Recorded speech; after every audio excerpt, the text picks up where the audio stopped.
In today's episode of the Daily Brief, I'll talk about two interesting stories. I first talk about waste management, and finally, I talk about the next generation of financial systems. Welcome back to the Daily Brief show by Zerodha, where our aim is to simplify the biggest news in the financial markets in a way that's one level deeper as compared to news channels. I'm your host Akshara, and today is Monday, 30th June.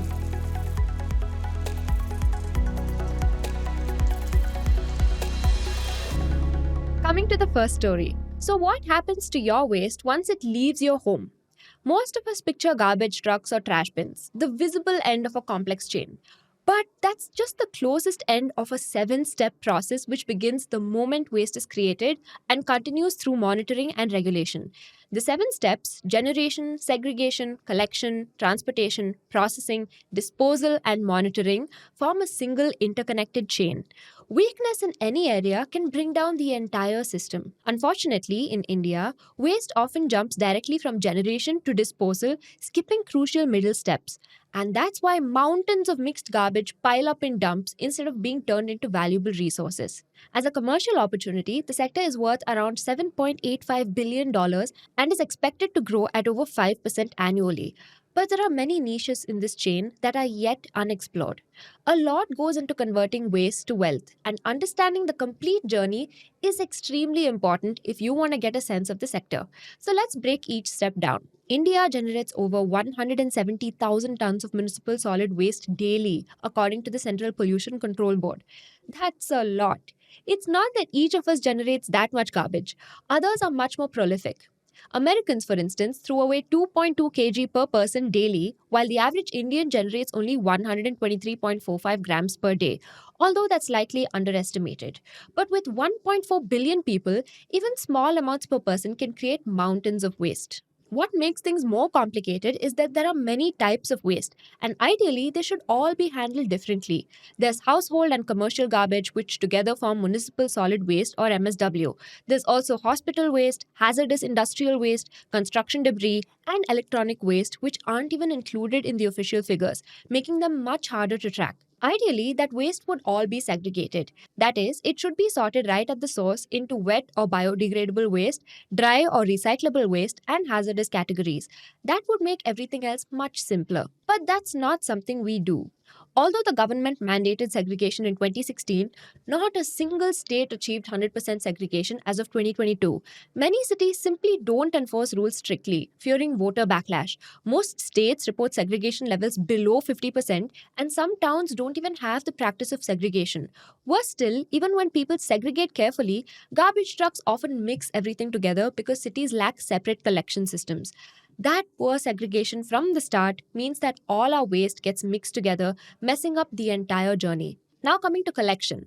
So, collection is where someone comes to your home and picks up your garbage. This might sound basic, but it's actually a massive logistical operation with thousands of workers and vehicles going door to door through entire cities every single day. The primary responsibility for door to door garbage collection lies with urban local bodies. Now, cities spend huge amounts on collection, fielding thousands of sanitation workers for the job. In fact, 60 to 70% of their entire waste management budget often just goes to picking up garbage. But some cities are experimenting with public private partnerships. Private companies help plug in major gaps in investment, equipment, technology, expertise, manpower, and much more.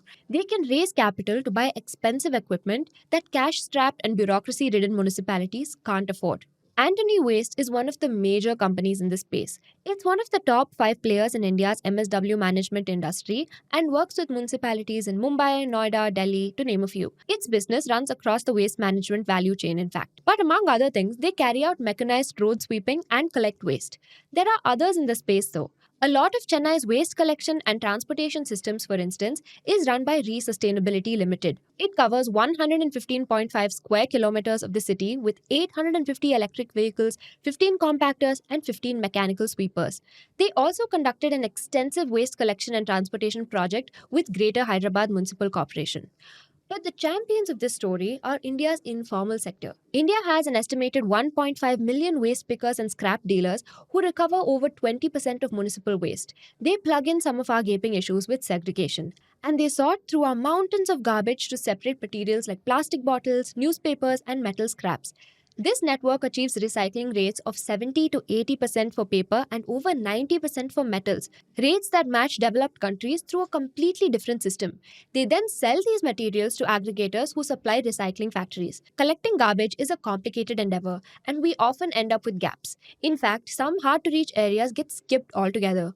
For example, CPCB says Tawang in Arunachal Pradesh is a binless town. There's simply no infrastructure to handle their waste.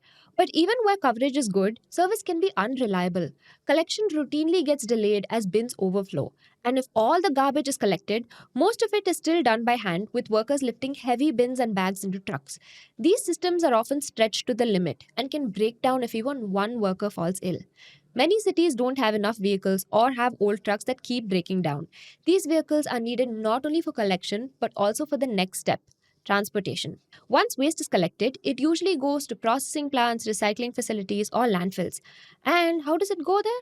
Through transportation. Transportation is typically managed by municipal bodies or their waste management contractors. Municipal vehicle fleets include thousands of garbage trucks, compactor trucks, open dump trucks, tipper vans, as well as smaller autos and handcarts. But the private sector has a role to play as well. Companies like Antony Waste Handling and Resustainability Limited transport waste as well. Often they operate transfer stations or intermediate facilities where smaller collection vehicles dump their loads before larger trucks take it to distant treatment facilities or landfills. And then there's processing and treatment. Ideally, at this point, that waste would be processed into something useful. That could mean different things. Wet waste can be put in compost plants, turning it into fertilizer. Recyclable waste should go to material recovery facilities or MRFs, which are giant sorting centers where mixed recyclable waste gets separated into different types of materials so they can be recycled efficiently. This waste can also go into waste to energy plants, which burn garbage to generate electricity. India currently has 11 waste to energy plants which deal with just MSW and generate around 132 megawatts of electricity. Many cities also run their own municipal compost plants. Indore operates aerobic composting units for all its wet waste. Mumbai runs several composting sites, and Chennai operates biomethanation plants at markets. Overall, around 50% of India's MSW gets processed, at least as per government data, and around 60% of the plastic waste collected gets recycled. For specialized waste, the system works differently. These are all complex and often dangerous things, and working with them is a challenging risk. To move hazardous waste, for instance, one must follow strict rules. Each shipment must be documented and carried by licensed transporters using trucks with special hazardous material signs. E waste, in practice, follows two completely different paths. There's an informal sector where old electronics are often bought by local scrap dealers or kabadiwalas who pay small amounts for phones and computers. Meanwhile, electronics companies themselves run programs to channel e waste to authorized recycling facilities to meet their legal responsibilities. About one third of the total generated was formally processed in 2021 to 22. Not a lot, but still an improvement from around 10% in 2017 to 18. Biomedical waste collection is handled by licensed Common Biomedical Waste Treatment Facility or CBWTF operators. Hospitals tie up with these firms who send out dedicated vans daily to collect segregated medical waste bins. This small niche alone was valued at $2.32 billion in 2024 and is expected to grow at 7 to 8% annually. Naturally, here as well, private players play a big role. Antony Waste provides integrated waste processing services with facilities that handle everything from regular waste to construction debris to organic waste. At its flagship Kanjurmarg site in Mumbai, the largest such facility in Asia, it operates a 4,000 plus TPD integrated waste processing plant. Resustainability Limited, meanwhile, handles over 1 million tons per annum of industrial hazardous waste across 22 locations. They also operate waste to energy plants in Hyderabad and Delhi. Gravita India Limited, which is a publicly listed leader in battery and aluminum recycling, operates large scale smelting and recovery units, and its integrated approach makes it one of India's most efficient processors of hazardous and industrial waste streams. Still, problems persist. Poor segregation means facilities receive contaminated waste. Imagine trying to make good compost when organic waste is mixed with plastic bags and glass pieces. Several waste to energy plants have failed because Indian waste is too wet and low quality to burn efficiently. For construction waste, the situation is terrible. Less than 1% gets recycled, even though technology exists to turn debris into useful building materials. And when they don't get processed, they go to the next step, disposal, monitoring, and regulation. If waste can't be recycled, composted, or processed, it needs to be disposed. Usually, it's all dumped at a garbage dump somewhere. India has over 1,300 such garbage dumps with around 87 million tons of accumulated waste. But these are bursting at the seams. Cities are running out of space for new landfills because of the high land costs and public opposition. And so they keep overloading existing sites, creating huge unstable garbage mountains. In fact, in 2017, an 80-foot mountain of trash collapsed in Delhi, killing several people. Every day, tons of fresh waste gets dumped without any treatment at 450 plus sites across India. Now, these aren't even landfills. They're just open piles of trash with no protection of any sort. And they aren't just eyesores. Open dumps pollute soil and groundwater and emit methane gas that contributes to climate change. Sometimes they catch fire, creating toxic smoke that blankets cities. Recently, in Kochi, for instance, the Brahmapuram dump caught fire, covering the entire city in toxic smoke. It's not as though these are all hopeless. Some cities are making serious efforts to address this legacy problem. Indore, for instance, famously eliminated its landfill by biomining 1.5 million tons of old garbage, sorting out recyclables, and turning everything else into usable soil. The site of the landfill is now a green park. Companies like Antony Waste also manage sanitary engineered landfills, and while using advanced garbage compaction technology to compress garbage so that they take less space in a landfill. So, how do you prevent that much waste going into landfills? Well, you have to process or recycle as much waste as possible so less goes to dump yards. That's a journey that starts at the very beginning of the chain, from segregation at home. Here's the path forward. India's waste management often skips crucial middle steps.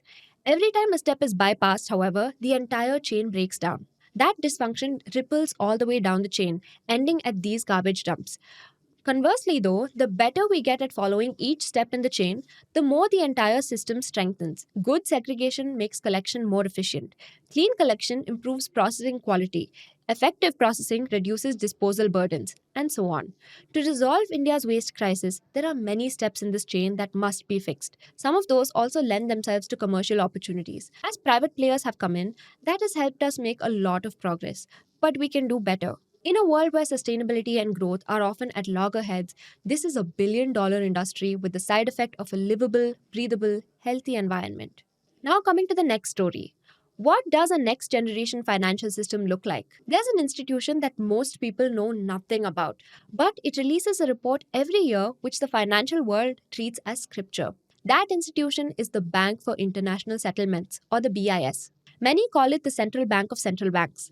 It doesn't make headlines like the Federal Reserve or the European Central Bank, but when it speaks, everyone from central bankers to finance ministers take note. See, the BIS marries monetary theory to financial plumbing. It lays out how monetary systems should work and what needs to be fixed. They aren't out with this year's report yet, but they've released a chapter early. The chapter lays out a sweeping vision for what the next generation of money could look like.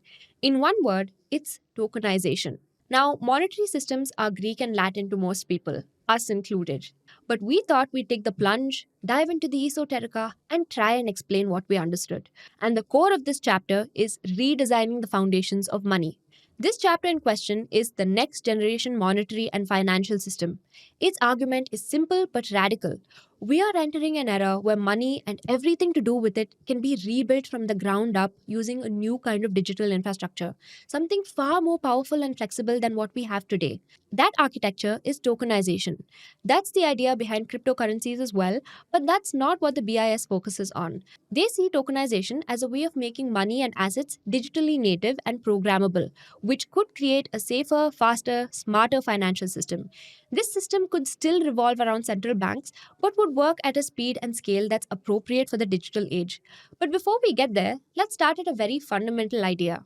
What makes a good money system in the first place? Now, there are three tests for a healthy monetary system. According to the BIS, for any monetary system to work, whether it's coins, paper money, or digital tokens, it has to pass three basic tests. Firstly, singleness. All forms of money in the system should be worth the same and must settle at full value. If I have 100 rupees in my bank and you have 100 rupees in another bank, both should be identical in value. This keeps the system stable and fair. 2. Elasticity. The amount of money in the system should be flexible, especially in times of stress or when large payments are due. This avoids situations where payments get stuck or delayed just because there isn't enough liquidity in the system. For example, during a financial crisis or a pandemic, the central bank should be able to pump more money into the system quickly to prevent a freeze in lending or payments. A rigid system would buckle under pressure of such moments. Third, integrity. The system should be safe from fraud, money laundering, and other shady behavior. Trust matters. If the system's money is constantly being used for illegal stuff, if it's being used mostly by criminals or can't be tracked when something goes wrong, people lose faith in the system.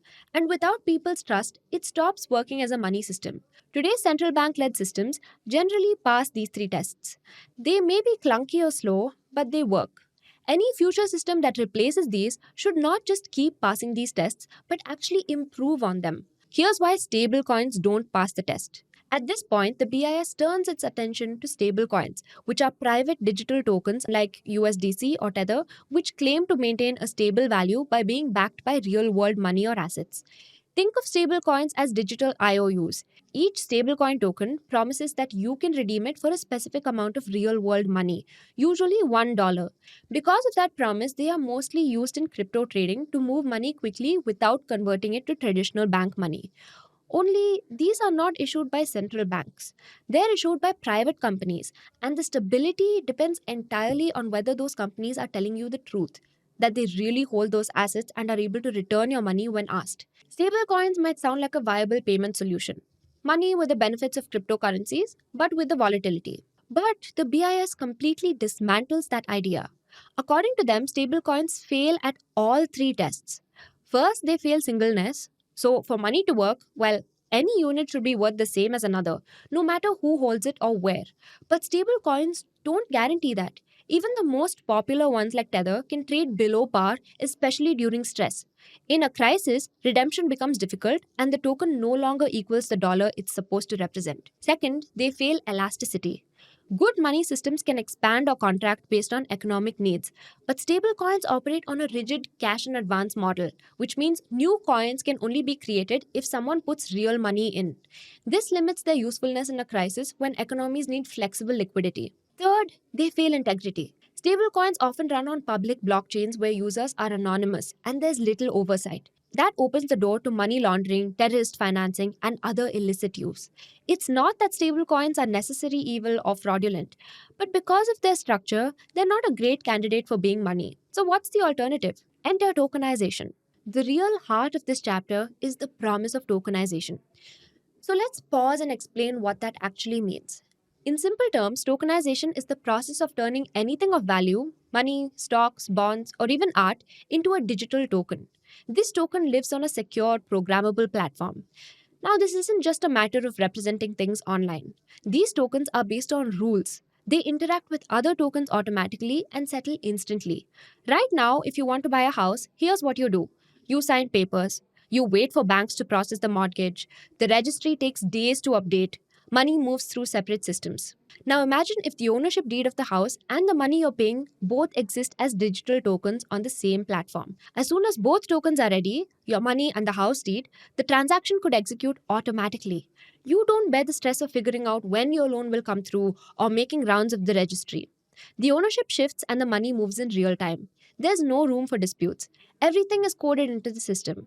That's the promise of tokenization. It collapses multiple layers: payments, verification, ownership, compliance into a single unified operation. To BIS, tokenization eliminates the frictions in today's system, like reconciliation between banks, delays in settlement, and the costs of verifying transactions. So consider this. In today's banking world, when a payment is made, it goes through messaging networks, clearing systems, and then finally settlement. But with tokenization, all of this is collapsed into a single system. The token itself holds all the information you need to trigger the transfer, check its validity, and complete the deal instantly. Imagine a bond that pays you interest every 3 months. Today, the issuer has to manually calculate interest and then instruct their bank to credit the right amount to your account. In a tokenized bond, the bond token is coded to know when the next payment is due, at which point it automatically transfers the right amount to you. All of it without someone having to get in the way. But there's more. Tokenization allows what the BIS calls atomic settlement. Imagine you're buying a large piece of land. There may be a point where, for instance, you have wired them the money, but there's no guarantee that you have the title over the land. But if the status of ownership is itself tracked digitally, you don't need that uncertainty. Your trade only goes through if the other side is given instructions for the land to come to you. Neither side can back out. The code itself ensures fairness. But none of this works without central banks. That said, the wider frame within which this system works is not very different from our own. This is not a vision of the future where private players create all the money in some sort of financial Wild West. Central banks remain the foundation of their vision. Everything else, commercial banks, fintechs, programmable assets, builds on top of that. That's because central banks must play four roles. First, they need to provide tokenized central bank reserves. Today, commercial banks settle large payments with each other using central bank money, like a base layer that everyone trusts. In the future, this base layer needs to be tokenized as well. Without it, all the other digital tokens in the system float without an anchor. When reserves themselves are tokenized, every other transaction is built on a foundation of trust and legal certainty. Second, central banks set the rules for this system. They give a token legal validity, determine how smart contracts should behave, and create a system to resolve disputes. Without clear, centrally defined rules, the system could spiral into chaos, with each player setting their own standards. Third, they need to act as connectors.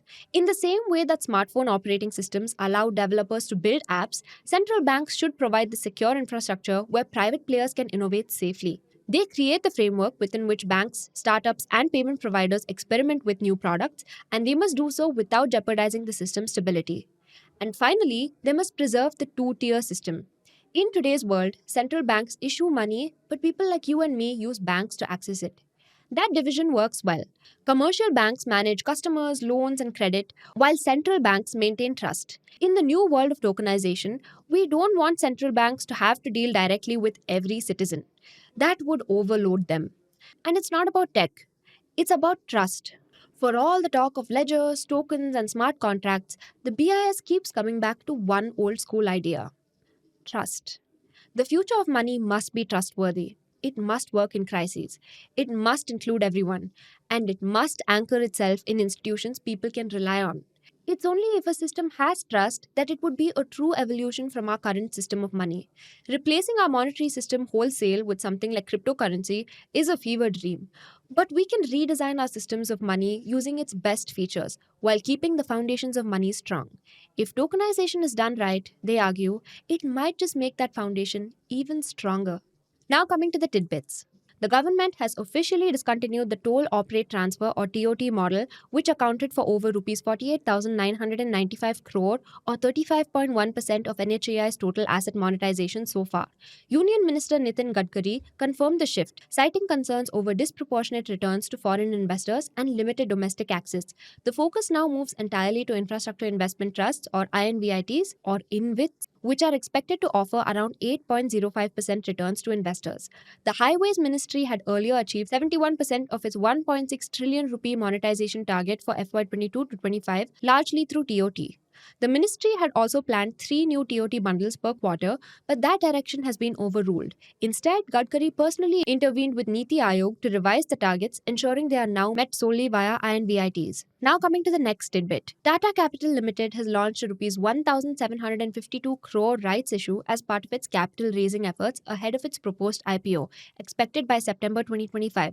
Tata Sons, which owns a 93% stake in the company, will subscribe to approximately Rs 1,630 crore of this issue. This follows a previous rights issue in March 2024, where Tata Sons had infused Rs 1,400 crore out of the Rs 1,504 crore raised. In the same board meeting, Tata Capital also approved a debt raise of up to Rs 30,000 crore through NCDs, green bonds, and other market-linked instruments. The funds are intended to support the company's lending operations and strengthen its balance sheet. Tata Capital, which is classified as an upper layer NBFC by the RBI, is required to list by September 2025 as per regulatory norms. The company has already received SEBI approval for the IPO. Coming to the final tidbit. Biocon has officially withdrawn its plans to launch generic versions of semaglutide-based drugs Ozempic and Wegovy in China, citing a saturated market. The move comes as at least 15 Chinese drug makers are already developing biosimilars of the popular diabetes and weight loss drug. Biocon, which had earlier conducted clinical trials, has decided against registering or supplying either the furnished formulation or the active pharmaceutical ingredient in China. The decision coincides with the upcoming expiry of the semaglutide patent in China in early 2026. The company will now focus on other global markets for its semaglutide portfolio. Biocon's exit highlights the growing presence of local competition in high demand therapeutic areas. That's all the news I have for you today. Thank you so much for watching and see you in the next one. Disclaimer: this content is for informational purposes only. None of the stocks, brands, or products mentioned are recommendations or endorsements.